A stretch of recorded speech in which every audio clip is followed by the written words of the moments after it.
Today's show is sponsored by Indie Film Hustle's Filmmaker Process. We provide filmmakers with professional services to get their films or series funded, finished, and distributed. For more information, go to filmmakerprocess.com.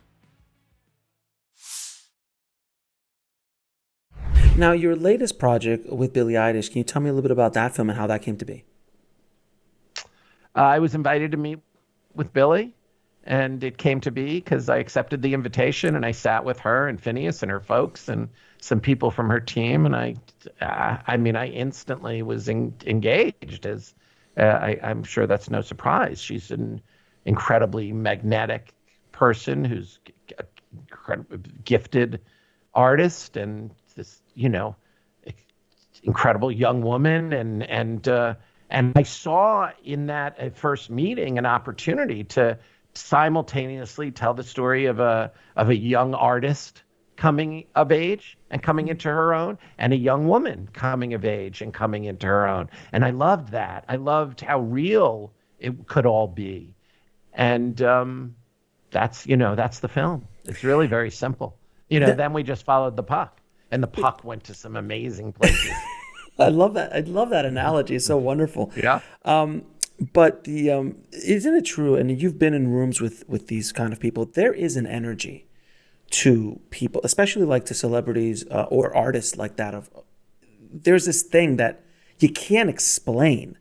Like there's this energy that they suck the energy out of the room. Like all the attention goes to them.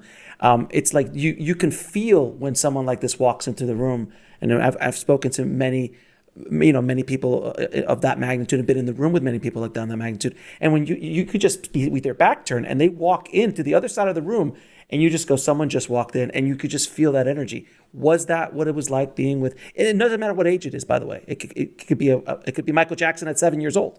It doesn't matter. Yeah. I mean, Billie's a very magnetic personality. There's no question. And she as I understand it, she has been her whole life. There's and her talent, her brilliance, her poetry, her vision are all exceptional. And but she's also this very real kid, right, who sits around, making fart jokes and eating burritos and right, wanting to slip out the back door with her boyfriend and, watch porn and whatever, and she's just a kid, and who's got the curiosity of a kid and the outrage of a kid and the ambitions and it all. And she's made of music. It's the first, she says her family was one big fucking song. It's true. Yes, one of the questions I had upon first meeting her was, what planet does this person come from? And I certainly, and what planet does Phineas come from? And I certainly, remember thinking and feeling that this is, on some level, she's part human, part deity, and she really is. She's a shaman, she has a power. She stands before hundreds of thousands, and literally on a daily basis, she's on the telephone of 75 million followers, on 80 million followers on Instagram, and she leads. She is a modern day, I don't know what the best way of describing it is. But it is not deity-like. Yeah, deity. I think deity is a great word. It is. It's very powerful, and it's shamanistic. It's very, it's all of those things, and you feel it. You feel the power, and she pierces her audience's hearts. She connects with them. They all feel like she's singing directly to them. I've been in tiny rooms with her singing. I've been in enormous rooms with her singing. There's no difference.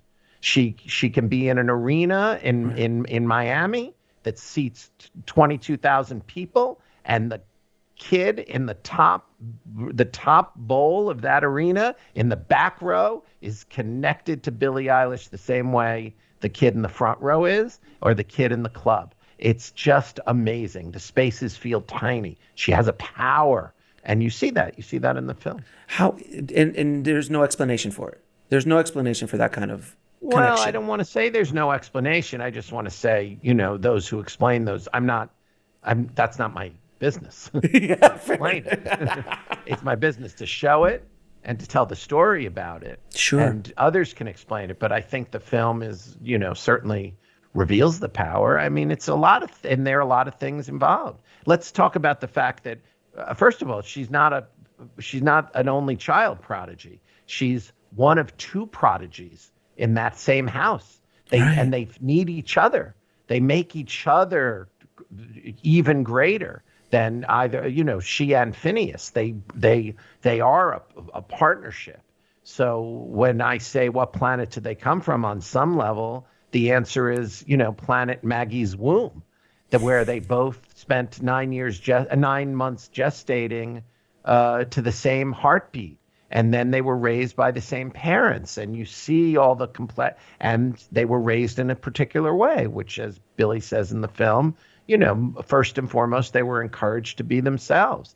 And first and foremost, their family was one big fucking song, as she says in the film. By the way, those two lines I just quoted are pretty much the first line in the film and the last line in the film. So the whole film is about how those things come together. But there are lots of explanations, and then some things just can't be explained, can they? It's that thing. It's that thing that is, it when you see it, but you just can't articulate it. But John Belushi, all this. Life's, again, this is my, I have a lot of gratitude because I'm able to tell these stories, and these stories kind of live in the landscape of people are just, fascinating. And there are so many remarkable people doing these incredible things. And, I'm not kidding when I say it's dust in the wind. We're all here for a blip. Listen, Billie is nothing if not an existentialist, and raised by Patrick, who is nothing if not an existentialist, as we see in the film. And she's like, I remember early on her being interviewed, and somebody was like, why do you do it all your way? Don't you think you'd have even more success if you conform? And she's like, well, why would I do anything that I don't believe in? Like, I'm gonna live, I'm gonna die. Y'all are gonna forget I was ever here. Why would I bother with doing anything that wasn't true to myself? What's the point? None of it matters. It's like songs that are going to come, and then one day no one will even know I was here. And why wouldn't I have spent my time here? There's a child talking about I was going to say the wisdom. Why wouldn't I spend my time being true to myself? And that's her whole thing. That is the whole Billie Eilish thing. Be true to yourself in the way you work. Be true to yourself in the way you treat others. Be true to yourself in the art that you put out in the world. Be true to yourself in the way you dress. Be true to yourself. Be yourself. That's might be considered a kind of radical philosophical approach, but it's hers, and it resonates the world over through her art and just her persona. And where can people watch this film? The World According to The World According to Billie Eilish, it could be called. Billie Eilish, The World's a Little Blurry, is on Apple TV Plus. There's another series we have on Apple called Dear, which is a wonderful project that we did about how work impacts people. And then on Showtime is the John Belushi film called Belushi. And we talked a lot in this conversation about The War Room. That's available on Criterion. And of course, all these films, they're all on a streaming service. And what a pleasure to chat about it all with you. To watch the rest of this interview, head over to indiefilmhustle.com.